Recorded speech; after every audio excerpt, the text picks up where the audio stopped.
guys, Yoda Code 43 here today with another car review for you.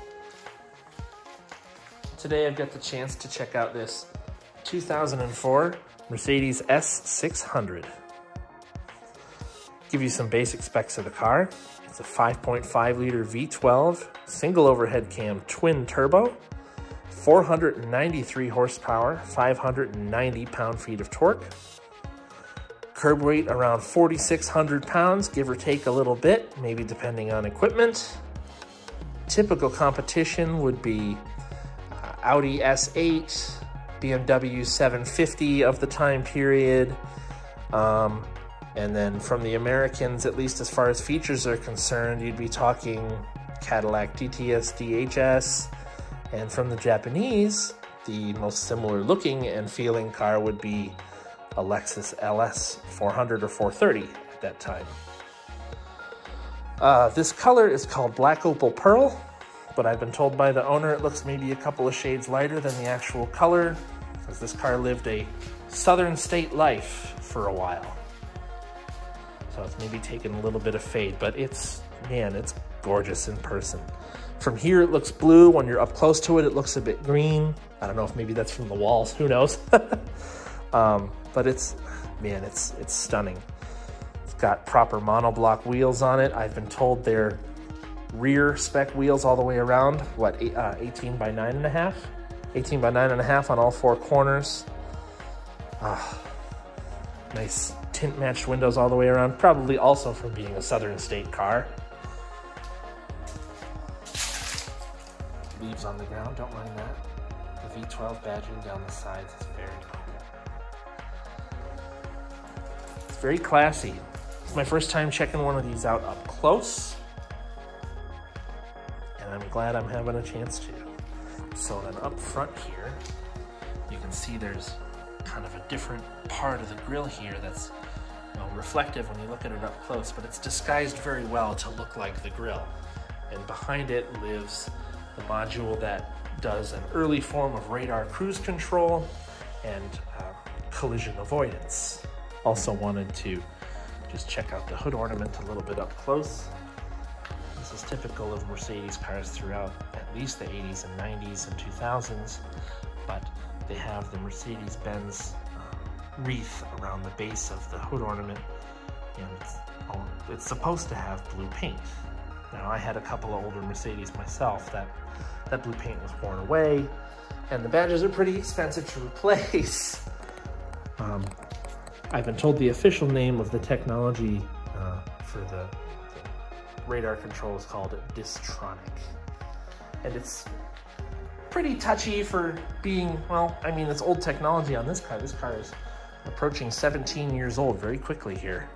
But the body style came out in late 1998 for 99 model year, as I understand, and ran through 2006.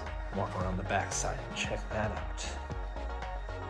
It's quite a long walk from the front to the back, and I've learned also that in North America we only got the long wheelbase version, but in Europe and in other markets you could get a shorter version of it where basically all of the length was taken out of the rear seat legroom space. It was about 6 inches, so you would see the tire move a bit further forward and the door itself would be physically shorter as well. So checking out the rear styling of the car, you have these large wraparound triangle-shaped taillights with a couple of lines running through for the signal and reverse lighting. Only modifications to this car are this nice aftermarket spoiler along the trunk, and then I've also been told it has lowering links for the hydraulic suspension, or ABC suspension. It's active body control, if I recall correctly. And then I've also been told that these wheels, which I spoke about earlier, they are legitimate AMG monoblock wheels, but they wouldn't normally belong on this car. So see the picture I have here for the wheels that would normally belong here. Other things to note out back are the full dual exhaust. It is a V12 after all. It has one pipe for each bank. But I'm told it's pretty quiet in stock form apart from when you first start at cold, which we'll check out in a few minutes here. You have your S600 badging right here, the Mercedes crest star in the middle. And then the trunk on this car operates in a pretty unique fashion in that it's a combination hydraulic and vacuum operated deal. Basically, when you release the trunk via the key or the remote, it will lift itself up, and it's also able to pull itself back down via a cable that pulls from the rear shelf area, you know, in there. And you can hear it pop. It doesn't work. We won't mind that. You could briefly hear the vacuum diaphragm there running. And then the buttons are well lit. I've never seen lit trunk buttons in a car before. That also includes the emergency exit button for, well, if someone, you know, mafia slams you in the trunk or something like that. So I'm not gonna do it because if I press it, I'm gonna hit myself with it. But when you press the button, you hear the hum, and when it works just so, it will self-latch as well. There's a big moonroof in the car as well. It's not like modern cars where it's a panoramic that stretches all the way to the back, but yeah, you didn't need all that back then. Then it's got a really unique wiper mechanism as well that I've seen. The driver's side arm works as normal, but if you look close at the passenger arm, it has a strange shape to it, and it has double arms, and so basically it's to cover more of the windshield when it operates. It basically kind of like scissors out towards the corner and then comes across the top as it moves. It's really interesting to see. I've also been told that if you look here, there's no rain gutters along the top of the doors. So typically with cars like that have this style door that rolls over onto the roof, you'll also have like an inset gutter here with a black piece of plastic that's used to keep water away or give you a place to mount a roof rack, etc., etc. That's also where they hide the seams of the roof panel being welded to the side panel of the body. But you notice that doesn't exist here. And I've been told that this is all one continuous shell all the way down the fenders, down both sides. So don't crash one. You're in for a hell of a repair bill to try and straighten that sucker out. Or, you know, you're sectioning it in and then it's never the same. So this car also has power folding mirrors that when you unlock the car and you go to approach it, they will fold out. It's also possible that they operate with the door. Yep, there it goes. So as soon as you open the door, they will pop out. And at this point in the video, we're gonna get the sound of the exhaust at startup because I've been excited as all hell to hear this.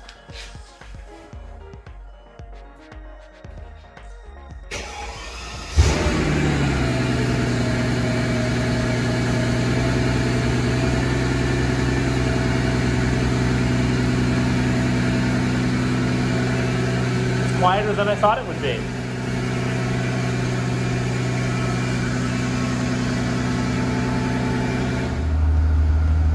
So it's a lot quieter than I was expecting at startup. This is at low idle now. The rear taillights here, like I was mentioning, they're LED on top. And then in the middle you have the signals and reverse lights, running lamps along the bottom, which provide a thin profile from behind while driving. Center mount light on top.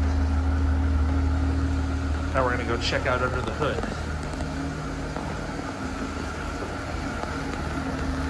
Front lights are factory HIDs. So Mercedes has this habit of very interesting little release in their hood. You lift it up slightly, pull out here, and then in one fell swoop of a motion, without pulling directly on the tab so we don't break it, you open the hood. This is the M275 V12 engine. Single overhead cam, twin turbo, twin water-to-air intercoolers at the back with their own coolant reservoir and pump, which is, oh, there's a lot of tech packed into this car for being almost 20 years old. Oh, a little scary. The air goes directly into the throttle body on the top of the engine there. So it's a 5.5 liter V12. As I said before, 493 horsepower and 590 pound-feet of torque. And I've been told it provides this beautiful whoosh of thrust off the line. And it's, I mean, I'm excited to check it out for sure. And it's a 5-speed automatic and rear-wheel drive. I don't think there was any way you could possibly fit all-wheel drive into this deal. There's just not enough space up front. You look at it from about here, the front of the engine beginning about here, the rear right behind the intercoolers. That engine is almost completely centered directly over top of the front axle. So it's a front-heavy car despite that. There's a lot behind it. Close the hood here, gently.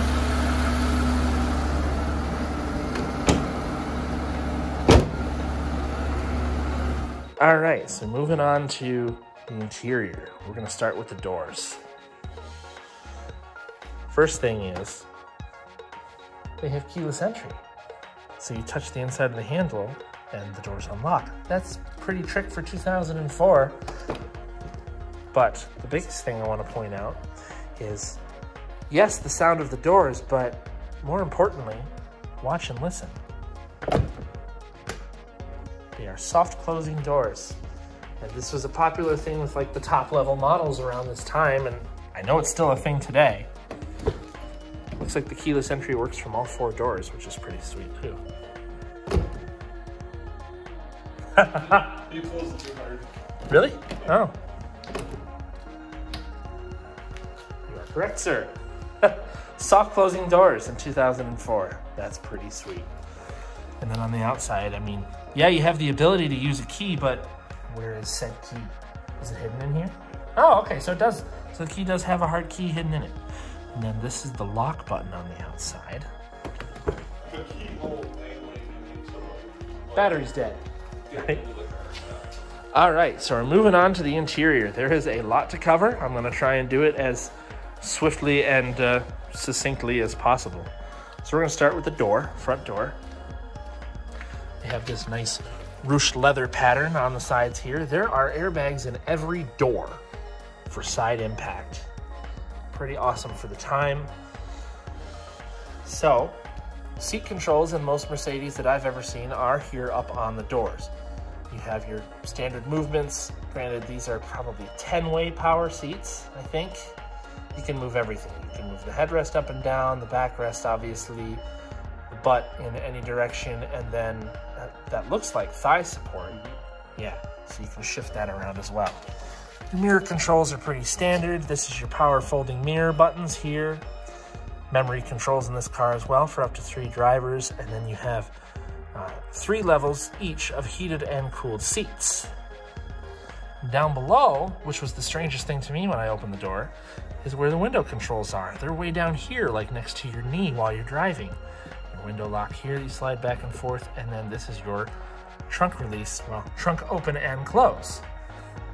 Very interesting. Another thing I've noticed on Mercedes cars, especially on the S-Class, are fabric door gaskets.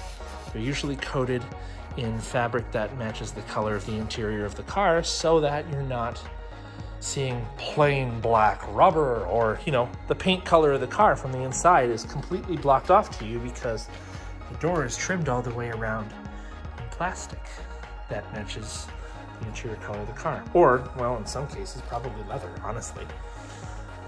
So moving to inside the car, they have this nice dark wood grain trim that runs all the way across the dash and down the center as well. The light controls are pretty standard over here. Full automatic headlights if you so choose. Fog lights as well as headlight washers that pop out of the bumper. Your parking brake release here with a step brake down below. This car has Bose audio. Why shouldn't it? It was the top level trim of the day. And then chrome door sills with mercedes-benz cast into them.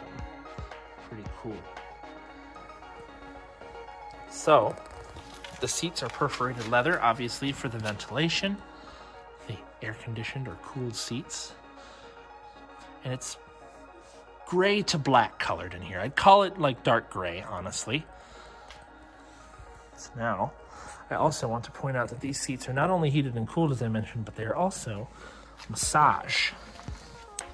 And that is what these controls are for down here. You have the pulse button to turn it on, and then you can make all your adjustments from, well, where it is in your back, and also the intensity of it with these plus minus buttons on the top.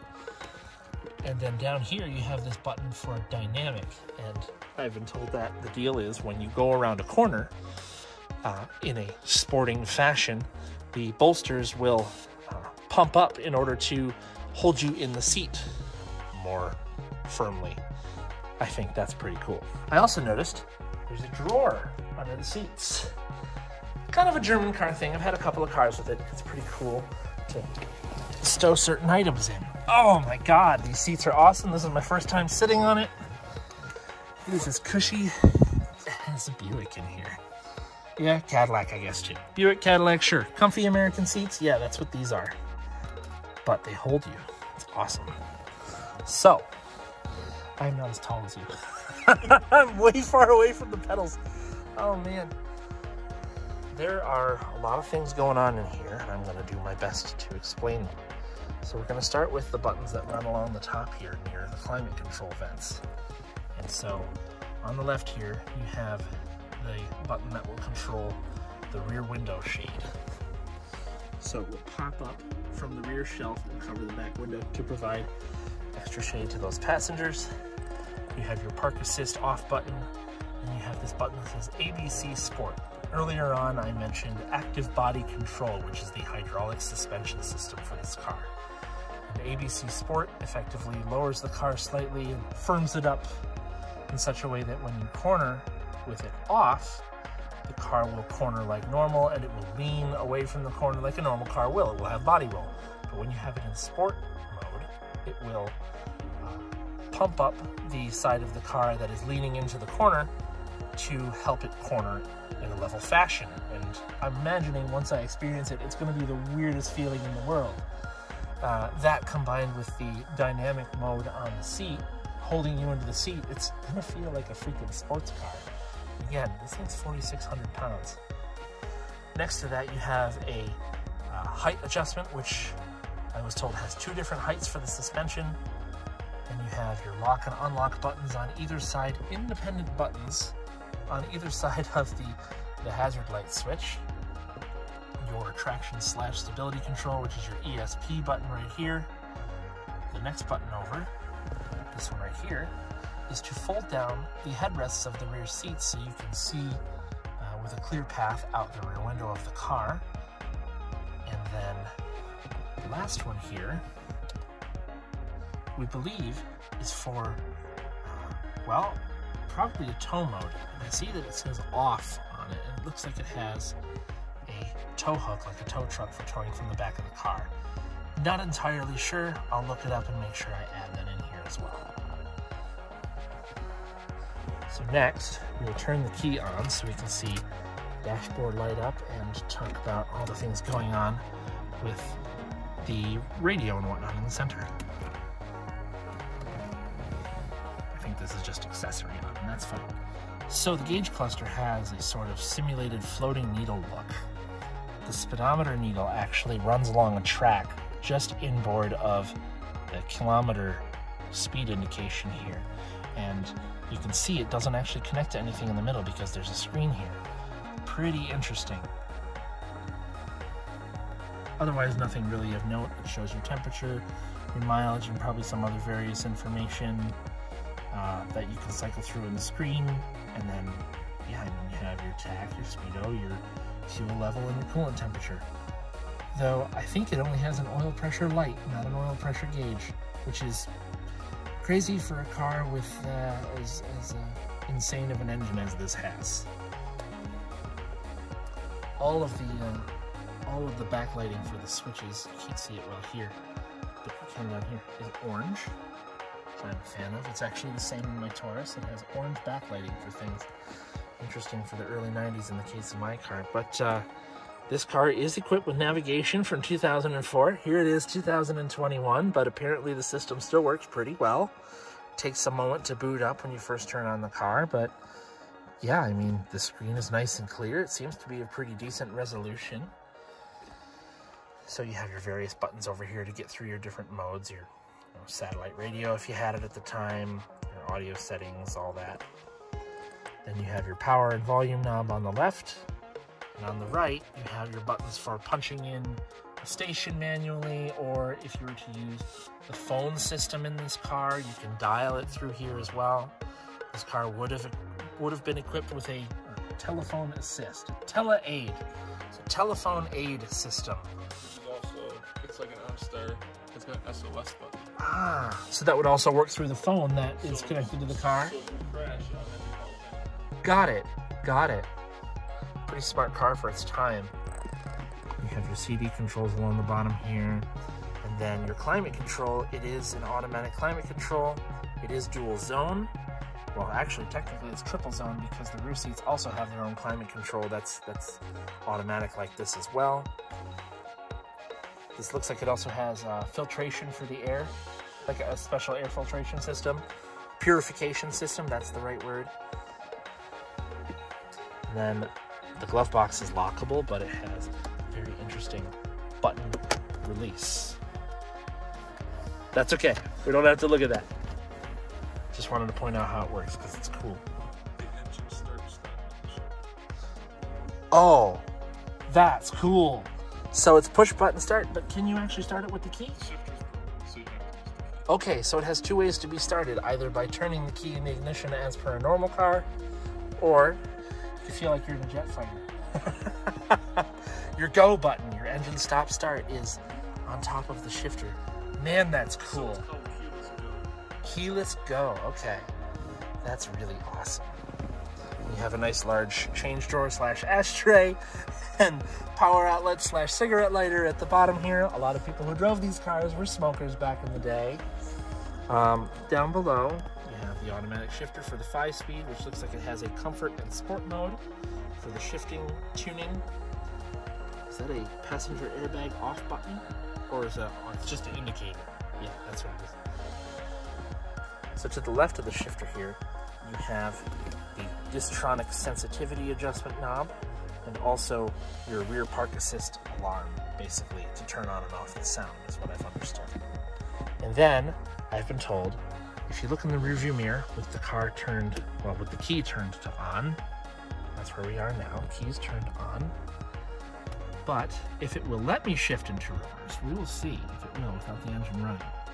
Foot on the brake, into reverse. So back there, what you are seeing is a proximity monitor for how close to the objects behind you are. The owner of the car walked behind, you can hear it barking at me. That's pretty freaking cool. And the only other car I've seen similar to that, at least from this time period, is the VW Phaeton, which I forgot to mention before, as a competitor to this car that would have been available with a 8 or 12 cylinder engine. Remove the key, remove the key. Right. Nothing really is special to note on the steering wheel other than it's heated, and this is your power knob for it. You turn it on and off back there. Focus, there we go. This cycles through your menus on the screen up on the dash, and then volume controls, phone controls, and probably your track skip here, or station skip. And then you have your cruise control knob back here. This controls your wipers and your turn signals. Yep. High beams as well, I assume. Okay, there's a lot going on with that knob. Okay, so moving on from the steering wheel, one more thing to cover in the front seat before we go in the back is you also have the proximity sensors shown up front here, because this car has a front parking assist as well. So when you're approaching something, assumably it would do the same kind of thing as it did for the rear, where you'll get closer and it will beep more rapidly and then turn to a solid beep when you're, well, imminently about to hit something. So going over the controls on the roof, you have your map lights here, but they are not these large lights that are your dome lights. You press this to turn it on, and it's underneath the mirror. And the perk of that is when you turn it on and off, if you're driving at night, it's not in your line of sight, so it's not offending your eyes while you're driving. That's pretty neat. Then you have your rocker switch to switch the interior lights on with the doors. They fade in and out. That's pretty cool. I like that. And this other button is to turn on the rear lights, which are not on right now. I'm assuming the lights turn on appropriate to the door that's open. That would make sense to me. So I want to press the button here, and the lights in back on both sides fade in and out. Very classy-like. Yep. So the lights are only appropriate to the door that's open. That's pretty cool. And they have a timeout, obviously. Sunshade is just a manual sunshade. Normally there's plastic louvers that go here, but they get very brittle and they break. Such is life. And then only in S600s do you get suede visor covers and headliner material. And the visor, I mean, otherwise is nothing special. It is lit. I always wave like a goofball. Are they sliders? Something I always check out. They are not sliders. That's okay. You're sitting pretty far forward in this car anyway. I don't think it'd be a big issue. But it doesn't have the little Mercedes flip down bit above here, but also there is tinting on the windshield that you wouldn't really need it. You're not going to get blinded by the sun hiding in that little spot behind the mirror. And the mirror also has your home link on it for your garage door opener, and it is self-dimming as well. So now we're going to move on to the back seat. First thing we're going to look at is the unidentifiable roller switch we have here that moves from 0 to 5. Well, there's air involved. No, I bet it's the firmness of the base of the seat for comfort on your butt. Because you rolled it to 0 and it leaked out, and Yep. then you rolled it to 5 and the vacuum pump turned on. That's exactly what it is. That is super cool, and I'm glad we just discovered that. Yeah. So you can control the comfort of your rump in the back of this car. That's awesome. So on the doors, again, like I said, airbags in every door. Pretty cool for its time. Pretty safe as well. Window control down below by your knee, which is strange to me. Then you have your seat controls up here, which will move the, well, let's find out exactly what they'll move. Oh, okay. So in the back, it will move. Basically, the butt slides back and forth, and the back will tilt with it. So basically, only the bottom part is back here, or is moving back here. But why do you have the whole seat controls, do you ask? Well, if you flip the switch to the arrow that points towards the front of the car, you can basically give your front passenger hell and move his seat or her seat however you want to give yourself more leg room, for example, and a pretty far amount of it at that. Also, I noticed that the headrest went down. That was weird. You have climate control vents. Oh yeah, true point, true point. That's interesting. Now that you say that happened. You have the climate control vents that come through the pillars to the back seat, in addition to the ones that are in the center that I'll get to in a second. But nice extra airflow, which is cool. There are also giant sunshades to cover these windows, and they run along the little guide here so that they fit the window just so, if you can get a finger under it. They're a little stiff, so we're not going to try and force it. But, you know, good for, you know, very important passengers, babies, etc. Okay. Yeah, I have, well, nothing but room, and I could still, well, I probably couldn't sit in the front seat, but I could get pretty close, based on the fact that I could barely reach the pedals from the driver's seat.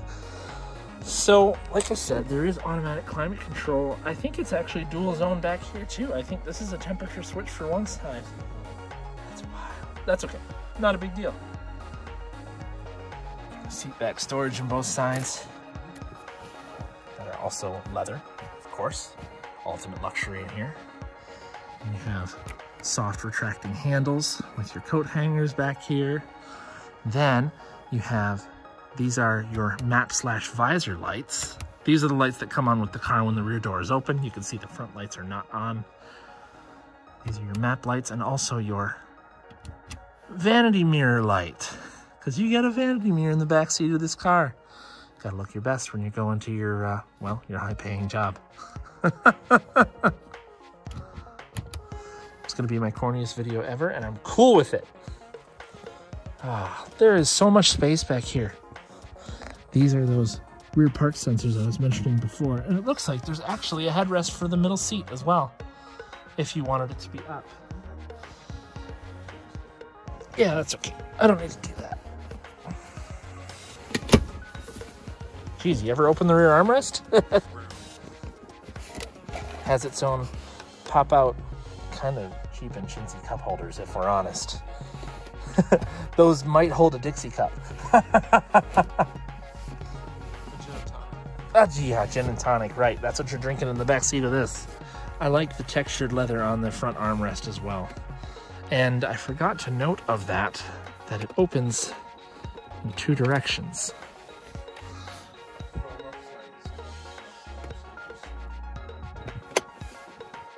Okay, I understand. Got it. Oh, right. It just flips up and over? Oh, I found it. So this is where your cell phone would be stored. That would be controlled through the car. Very cool. And then the cup holders are really complicated. I'm not going to mess with this one because I know they're very fragile and I don't want to break it. But they fold down into the console right here, and they open out in a very complicated but decorative fashion. Now we're going to do the fun part. Yeah? Still snowing? Perfect for 500 horsepower. Now we're going to take it for a drive. I am excited and scared. But here we go.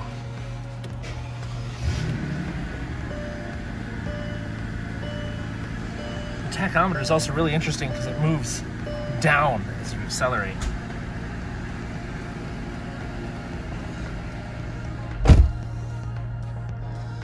Oh man.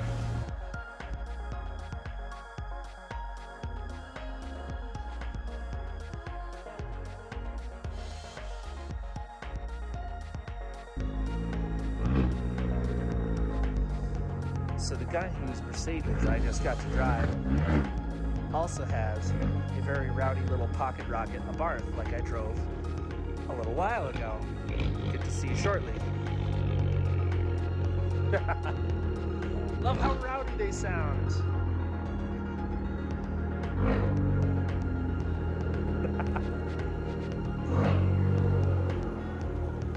Looks good.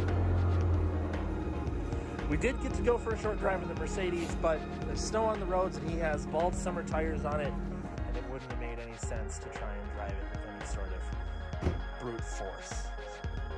Exciting as it was and the responsibility that it came with, I didn't get a chance to put the foot down, and it's okay. Another time I will get a proper driving video of this car for sure. But you know, there's other clips on YouTube you can check out. That would be pretty awesome. That would cost a lot of money. Yes. Speaking of, I forgot to mention the fuel economy ratings. According to what I found online, they are 12 in the city, 19 on the highway, which for highway mileage is not that bad considering the power you're dealing with and the number of cylinders. Plus, it's a pretty aerodynamic car. Hope you guys are enjoying my videos. Like, comment, subscribe, and suggest other vehicles you'd like to see on the channel, or if you have a vehicle you want me to check out, I'll do my best to accommodate. Adding a little V12 GT, that's 100% true. All right, anyways, that's it for now. We'll see you guys next time.